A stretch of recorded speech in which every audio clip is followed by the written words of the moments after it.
Assalamualaikum warahmatullahi wabarakatuh dan salam sejahtera. Nama saya Nur Zahira Irtina binti Zulkifli dari kelas 4 kreatif. Saya dari sekolah Kebangsaan Jalan Panglima Bukit Gantang, Ipoh. Pada hari ini, saya ingin menyampaikan resensi buku yang telah saya baca yang bertajuk Mari Belajar Sains bersama Upin Ipin, tajuknya Air. Buku ini diterbitkan oleh Institut Terjemahan dan Buku Malaysia pada tahun 2013. Buku ini mempunyai 32 muka surat. Penulis buku ini adalah Chiang Juat Eng. Pereka grafik buku ini pula adalah Muhammad Hafiz bin Uthman.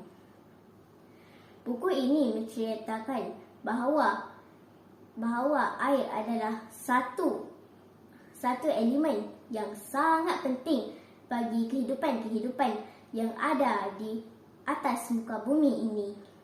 Tanpa air, bumi ini hanyalah sebuah planet yang tandus dan gersam.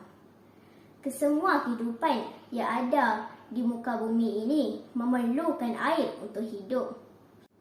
Sedar tak sedar, daripada sehalus-halus mikroorganisma hinggalah makhluk sebesar gajah, malah tumbuh-tumbuhan juga memerlukan air. Air boleh menjadi sumber kehidupan dan air juga boleh menjadi pembunuh kehidupan. Bahayanya air apabila ia tercemar. Banyak kematian berlaku berpunca daripada air yang tercemar. Di sini, saya ingin berkongsi sedikit fakta sains tentang air.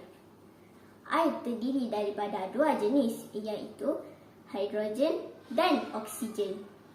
Hebatnya air ialah apabila ia boleh wujud dalam tiga keadaan, iaitu berpejal, cecair dan gas. Perkataan air itu sendiri merujuk kepada air yang wujud dalam bentuk cecair dalam keadaan berpejal, ianya dikenali sebagai ais dan gas dikenali sebagai wap air.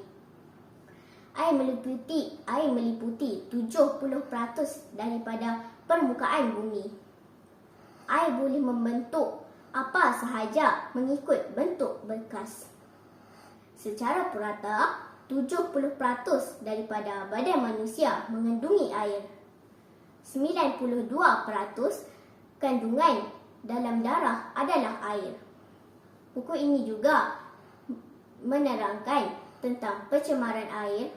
Pencemaran air ialah perubahan yang berlaku kepada air dari segi kandungan atau warna serta sifat-sifat kimia yang disebabkan oleh pelbagai bahan pencemar. Pencemaran air boleh menyebabkan kemusnahan ekosistem akuatik. Sebaliknya, ini boleh membawa kepada masalah kesihatan awam. Contohnya, jika orang dihilir menggunakan air sungai yang tercemar. Buku ini juga menerangkan cara bagaimana air dirawat.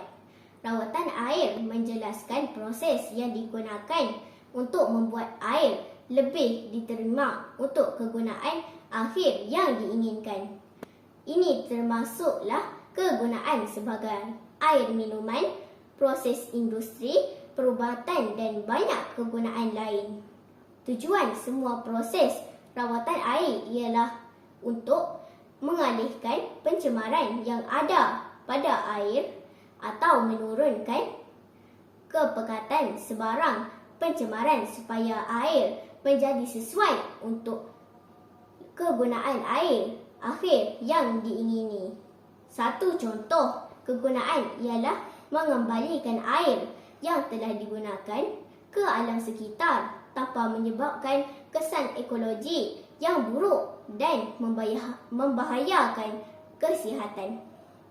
Selain itu, buku ini juga mengajar kita mengenai cara-cara untuk menjimatkan air seperti menutup paip air semasa menggosok gigi, menggunakan air yang mencuci beras untuk menyiram pokok bunga atau membersih membersihkan longkang.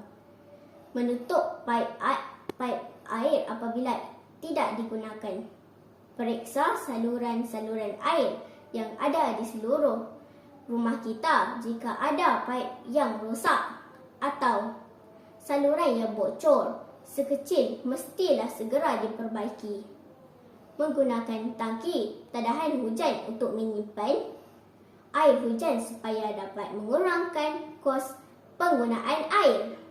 Kita boleh menggunakan air hujan yang dikumpul untuk menjalankan aktiviti seperti menyiram pokok bunga, mencuci pinggan dan sebagainya. Sekian, terima kasih.